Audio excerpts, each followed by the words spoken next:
untuk penutupan di pembahasan bonus, atau pola pikir entah itu pengurus atau semua pekerja ya, bahwa bonus itu kan memang dihasilkan dari profit perusahaan.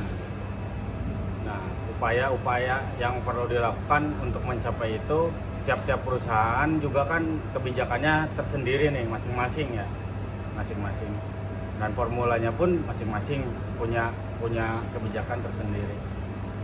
Nah, untuk yang paling benar-benar bisa kita usahakan atau perjuangkan, baik itu dari sisi gimana mencapai profit maupun dari sisi negosiasi, kesimpulannya apa, Pak?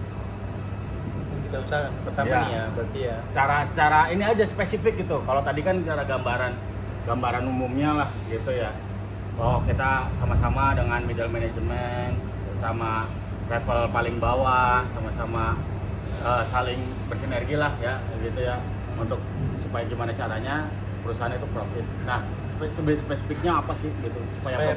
Supaya profit itu gimana sih sebenarnya, kan Ya. kita nggak tahu supaya profit gimana. Apalagi level bawah nih.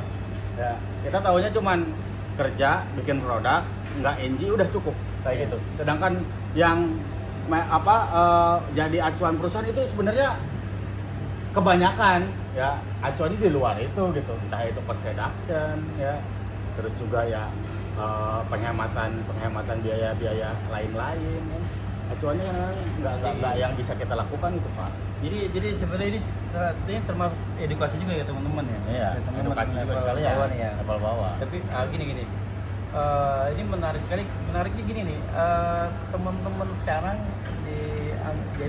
terutama di masa sekarang nih, teknologi juga luar biasa, informasi juga luar biasa. Jadi beda sama zaman saya dulu, kita harus benar-benar datengin satu-satu gitu. Oh ya. Dari satu-satu untuk mengedukasi. Untuk mengetahui kok kenapa sih nilainya kecil ya, itu harus dijelasin satu-satu. Nah, kalau sekarang menurut saya udah banyak literasi yang berupa online ya, untuk bisa diketahui itu kenapa ya gitu ya, apa penyebabnya gitu, dan juga banyak pandangan-pandangan yang berbeda tuh dari zaman dulu sampai sekarang. Nah, contohnya gini, kalau misalnya di level bawah saya pikir juga konteksnya tadi sama, kita udah bahas profit itu adalah laba gitu kan ya. Profit itu adalah keuntungan di mana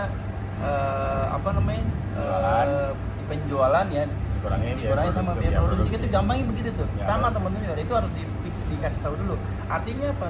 Teman-teman bagaimana caranya meminimalisir biaya produksi? Bukan, itu terlalu jauh menurut saya. Oh, malah terlalu jauh.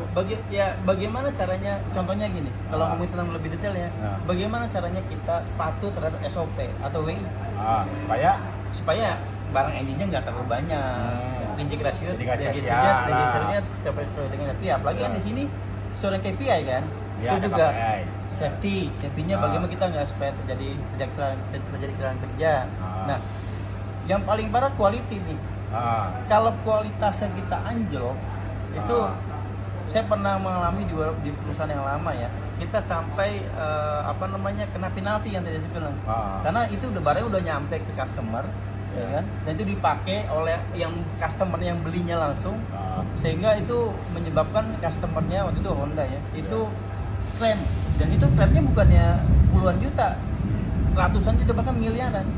Itu waktu itu weldingnya copot, tidak di welding, dan itu kan itu isunya luar biasa lah. Sehingga teman-teman di Gemba yang berhubungan dengan langsung dengan mesin, yaitu dengan barang, itu harus benar paham. Ketika saya melakukan ini, ketika saya tidak melakukan sesuai dengan SOP atau WI, efeknya apa sih? Nah, teman-teman harus paham tuh.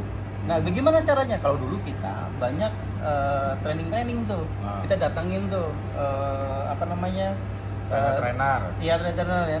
Edukasi terhadap enggak eksternal dari konsol dari PP.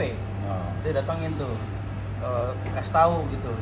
Jadi kita kesannya nggak hanya meminta, tapi juga kita ada usaha, ada kontribusi gitu buat mencapai itu. Jadi teman-teman nggak usah perlu mikir jauh-jauh. Nanti ini kalau saya keluar ini gimana ya? Enggak. Lakukan sudah yang WI gitu. Patuhi itu aturan safety-nya. Terus kalau WI kan berarti mesinnya dan juga reject ratio contohnya ya, tidak outflow lah gitu. Nah itu paling gampang itu. Itu aja dulu. Oke. Jadi nggak usah jauh-jauh kemana-mana gitu ya, menurut saya gitu. Untuk di level Di paling bawah. bawah. Nah, kalau yang level manajemen middle up ya Nah, berarti lebih dari itulah manajemen intinya nanti gitu. ya yang tadi saya bilang, Ya, oke. gimana kita caranya kan karena kan skupnya lebih luas lagi Lebih luas ya. lagi, betul. Misalnya nih ya, contoh Ah. nih, ada kalau kita sekarang kan baik udah belajar TPS gitu ya, kan udah ada murah muri tadi sih, mudah muri lah, atau Ya. muri mudah murah misalnya gitu. Ya pikirin itu gimana caranya gitu. Ya. Walaupun tentunya ke arah situnya kita harus punya metode ya, nggak hanya asal "Oh, ini kurangin nggak Terapin, gitu betul. juga. Itu harus dipikirin. Kenapa? Dengan kita melakukan efisiensi atau mereduce murah mudah muri, otomatis efeknya akan apa?